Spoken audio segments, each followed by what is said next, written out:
Imagine you're Walter White, the fictional anti-hero from the hit TV series Breaking Bad. You're cooking blue candy and raking in stacks of cash, more money than you ever dreamed of. But here's the catch. What do you do with all that dirty money? Stash it in a bank? Not a chance, unless you've got a rock-solid explanation for where it came from. Buying a fancy house, a sleek car, or anything flashy? That's a one-way ticket to raising red flags. Without a legit paper trail, your hard-earned, or rather hard-cooked cash could be seized faster than you can say, Heisenberg. So what's the play? You decide to launder the money. But how do you turn dirty cash into clean, spendable dollars? Let's dive into the shadowy world of money laundering, as revealed by Boardroom Secrets, and uncover the tricks of the trade that keep the authorities guessing. Walter White's solution was a car wash, a seemingly legit business that masked his drug money as honest profits. It's a classic move, straight out of the money laundering playbook, made famous by shows like Breaking Bad. But that's just one piece of the puzzle. Money laundering is the art of making illegal cash look squeaky clean, and it's a game played at every level, from small-time hustlers to global crime syndicates. With technology evolving and anti-money laundering laws tightening, the methods have gotten slicker, sneakier, and downright ingenious. Yet most large-scale operations follow a core pattern, a three-stage process that's as calculated as it is cunning. Curious? Let's break it down. The 3 stages of money laundering, a masterclass in deception. At its heart, money laundering has 3 key stages: placement, layering, and integration. Think of it like a magic trick, making dirty money disappear and reappear as clean, untraceable wealth. Placement. This is where the dirty cash sneaks into the financial system. It's the riskiest step, as banks and regulators are on high alert for suspicious deposits. Picture someone slipping cash into a system without leaving fingerprints. Layering. Now the money gets tossed into a financial blender. A dizzying web of transactions, transfers, trades, and purchases obscures the money's origins. The goal? Make it impossible to trace the cash back to its shady source. Integration. The grand finale. The now clean money re-enters the economy, ready to be spent on anything from luxury yachts to penthouse suites. It's seamless, polished, and on paper, 100% legit. To bring this to life, let's follow a guy named Jack, a bartender in the US looking to make some extra cash. Jack starts small, selling drugs on the side. At first, it's just $50 here, $100 there. Pocket change he can spend at the corner store without a second glance. At this tiny scale, Jack's already laundering money without even trying, blending all 3 stages in one go. But as the cash piles up, say 1,000, things get trickier. He can't just waltz into a bank and deposit it. Why? Because banks are required to report suspicious transactions. And in the US, anything over $5,000 can trigger a closer look. In the EU, the threshold is €15,000, but some banks flag even smaller amounts. Even digital platforms like PayPal have algorithms sniffing out shady patterns. So, what's Jack to do? Placement, sneaking cash into the system. Jack's first move is to get that dirty money into the financial system without setting off alarms. One common tactic is structuring, breaking the cash into smaller chunks below the reporting threshold. For example, Jack splits his $1,000 into 2 $500 deposits, sent to different accounts or spread out over time. Sounds simple, right? But it's not foolproof.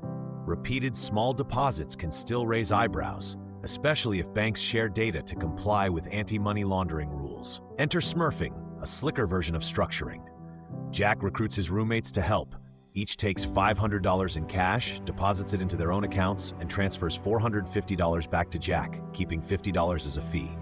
Now, $900 of Jack's dirty money looks like legit transfers, maybe rent payments or gifts. It's a small-scale con, but it works because the transactions blend into everyday banking noise. Layering, muddying the money trail. As Jack's drug business grows, so does his cash flow. $5,000, $10,000, or more. Structuring alone won't cut it. The risk of detection is too high. This is where layering comes in, turning the money trail into a labyrinth. One clever method: gambling. In the UK, betting shops are a goldmine for launderers because they accept cash and issue clean winnings with receipts. Jack could place bets on low-risk games, minimizing losses while walking away with documented profits. Online betting platforms work too, as long as the amounts stay small enough to avoid scrutiny. For bigger sums, Jack heads to a casino. In the US, casinos often allow cash transactions under $10,000 per day without mandatory reporting. Jack could bet $9,999, collect his winnings, and walk out with clean money backed by casino receipts. But showing up daily with near-identical amounts is a red flag, so Jack mixes it up, using smurfing again. He enlists friends to gamble at different casinos, each with their own receipts, making the trail harder to follow. Then there's cryptocurrency, the wild west of finance. Bitcoin, Ethereum, or even Dogecoin offer anonymity through decentralized blockchains. Transactions are public but tied to wallet addresses, random strings of numbers, not names. Jack could trade crypto across multiple wallets, countries, and exchanges, creating a tangle of transactions that's a nightmare to trace. Services like Tornado Cash take it further, pooling funds to obscure their origins. Jack deposits his crypto, it gets mixed with others, and he withdraws clean crypto to a new wallet.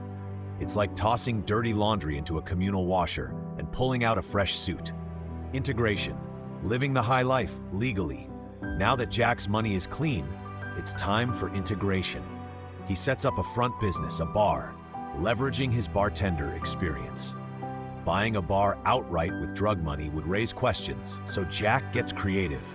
He convinces a wealthy friend to invest clean money and secures a $20,000 bank loan with a polished business plan. The bar opens, and Jack starts mixing dirty cash with legit revenue.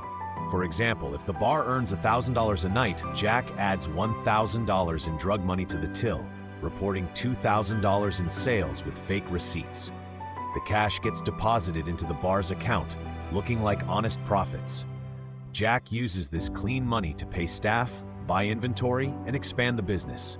He pays off the loan on time, building credit for bigger loans to open more bars. He even invests in other ventures, creating layers of separation between his drug money and his growing empire. The bar becomes a cash cow, laundering millions while looking like a thriving business. Taking it global, the big leagues years later, Jack's no longer a small-time dealer. He's a drug kingpin with billions flowing in. Simple tricks like smurfing or casinos can't handle that volume.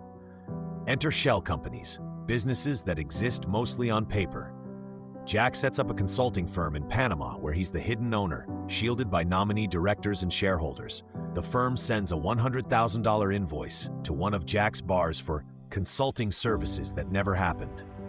The bar pays with mixed funds, clean and dirty, and the Panama firm records it as legit profit. The money then gets redistributed. $25,000 to a Swiss company for a loan, $25,000 to a trust in the Cayman Islands, managed by a proxy, $25,000 to buy property in Mauritius, and $25,000 to another shell company in St. Kitts. Each step adds layers, making the money's origins nearly impossible to trace. This global web is why catching someone like Jack is a Herculean task. Investigators would need to unravel hundreds of transactions across multiple countries, each with its own privacy laws and bureaucratic hurdles. For example, tracing a $100,000 payment from the Cayman Islands to Panama might reveal a bar payment, but that leads to thousands of customer transactions, real and fake. It's a needle in a haystack, and Jack's counting on it. The dark side, corruption and consequences. At this scale, Jack's not just laundering money, he's buying influence. Banks might turn a blind eye to suspicious transactions for a high-value client like Jack. Some even help set up shell companies or offshore accounts, knowing the money's dirty but lured by hefty fees. Jack could bribe politicians or fund campaigns to ensure leniency, or secure government contracts to funnel more dirty money into legit projects. It's a vicious cycle where money buys power, and power protects money. But no empire lasts forever. Jack's downfall could come from a routine bank audit, an undercover agent infiltrating his network, or a disgruntled associate flipping for a plea deal. The complexity that protects him also creates vulnerabilities. Too many people, too many moving parts. And while money laundering might seem like a victimless crime, it fuels the world's darkest trades: human trafficking, terrorism, arms dealing. The UN estimates $1.6 trillion is laundered annually, draining global economies and propping up corruption at the highest levels. The cat and mouse game. Turning dirty money into clean cash is a high-stakes game of deception, from small-time scams to billion-dollar schemes. Every time regulators crack down on one method, criminals invent 10 more. Boardroom Secrets pulls back the curtain on this shadowy world, revealing the ingenuity and audacity of those who play the game. But as Jack's story shows, the bigger the empire, the harder the fall. Maybe he should have stopped at that first $50 deal. In the end, the house always wins, whether it's the casino or the law.